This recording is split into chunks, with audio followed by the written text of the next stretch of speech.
Sally and Sam were sitting in Sam's house, looking out the window. The rain was falling steadily, and it was too rainy to play outside. "I know," Sam said. "Let's read some of Aesop's fables." Aesop lived long ago in Greece. Each of his stories has something interesting to say. And the characters in the stories, lots of times they are animals, sometimes they are people, and sometimes natural things like the sun and the wind. "He must have had some imagination," Sally said. "He sure did," Sam replied. "Look, this one is about a goose that laid a golden egg." The Goose That Laid a Golden Egg by Aesop. "Dear wife," said the farmer as he sat down to his breakfast, "I wish we didn't have to work so hard." "I don't mind," said his wife. "We have enough to eat, clothes to wear, and a warm house." "That's not enough for me," the farmer said. "I want to be rich." After breakfast, the farmer's wife went out to the house where they kept their geese. There, among the eggs the geese had laid, was a yellow egg. She knew that something strange had happened, and so she told her husband about it. "Why, this egg is made of gold," he said. "Show me which goose laid the egg." They went out to look at the geese, but they could not tell which goose had laid the golden egg. "I know what to do," said the farmer. "I will kill the geese one by one until I find the one that has golden eggs inside." "Why not be content to wait until it lays another golden egg? One golden egg will buy so much for us until we find the next one." But the farmer couldn't fight his greed. He killed his geese one by one and found no more golden eggs. What's more, all his fine geese never again would lay eggs at all. Greed can kill the goose that lays a golden egg.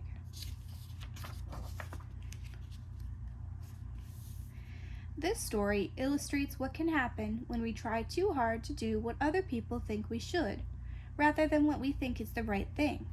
Like all of Aesop's fables, this tale is very simple, but the lesson it teaches is a valuable one. The Man, the Boy, and the Donkey by Aesop. A man and his son were going with their donkey to market.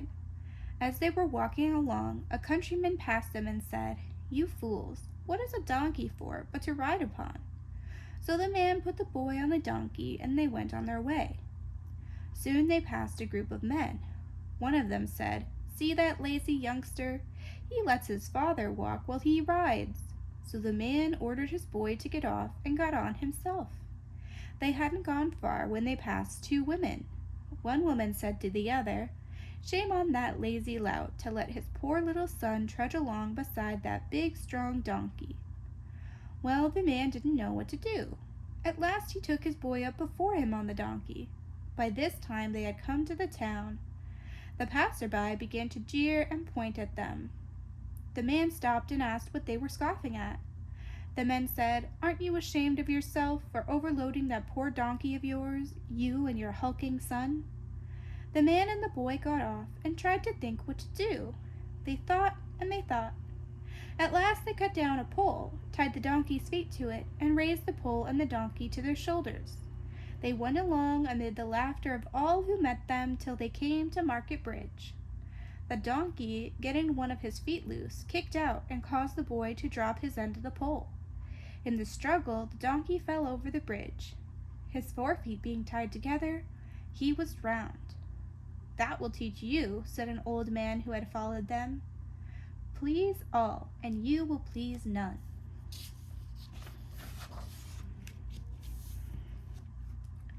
In this fable, the main characters are not people or even animals, but natural forces, the sun and the wind.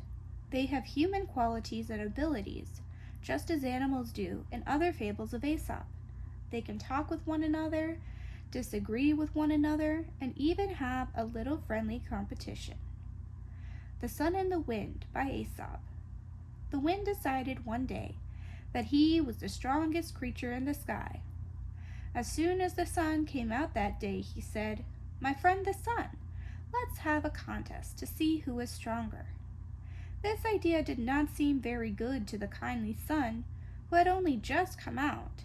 "If you please, wind, I would just as soon not do that. I have a long day ahead of me to spread my sunshine.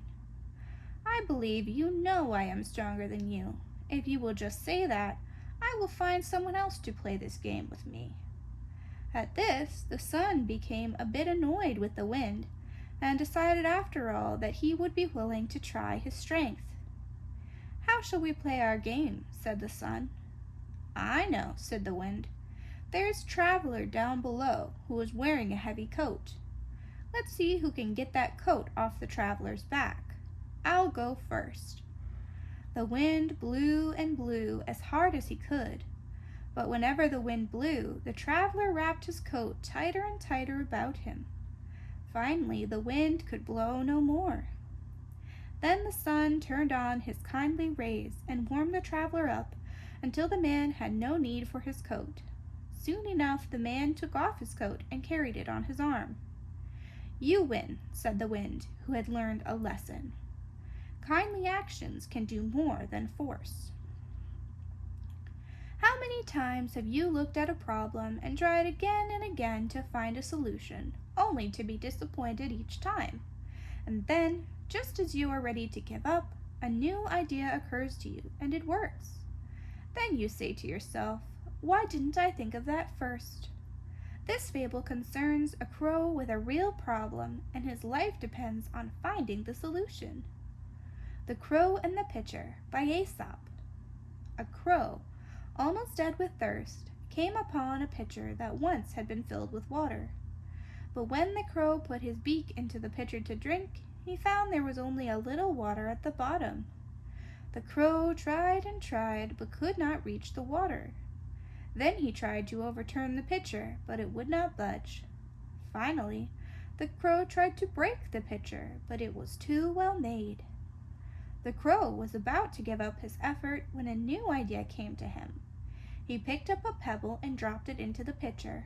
Then he picked up another pebble and dropped it into the pitcher. He continued to drop pebbles into the pitcher, and slowly the water rose toward the top. Then the crow was able to drink the water and save himself. Necessity is the mother of invention. We all know people who keep putting off things they should do, so we can all imagine ourselves in the position of the grasshopper in this fable. After you read the story, ask yourself this question: would you have behaved the way the grasshopper did? The Ant and the Grasshopper by Aesop. All day long, all through the warm days of summer, a green grasshopper went happily about. Whenever the grasshopper was thirsty, he would sip nectar from any plant he saw. One afternoon, as the grasshopper was leaping from flower to flower, he saw beneath him a little black ant struggling to carry a fat leaf bigger than himself. "Little friend," said the grasshopper, "what are you doing down there?" "Why, I am carrying this leaf off to my nest. I must fill my nest with food to last through winter." "Winter," said the grasshopper. "Who cares about winter? Why don't you climb up to this flower and enjoy its sweet nectar? Winter will take care of itself." "That isn't the way things work in this world," said the ant. "Winter will be here soon. The flowers will be gone, and there will be nothing to eat." "Well, suit yourself," said the grasshopper, and off he went, singing happily and having no cares at all. The ant returned to his work. It took all his strength to carry each leaf, but he did not mind. He knew he would have enough to last the winter. Soon the cold weather came. The ant was snug in his nest with plenty of food to eat. The grasshopper, he had nothing to eat, and soon was no more. A wise person knows that summer does not last forever.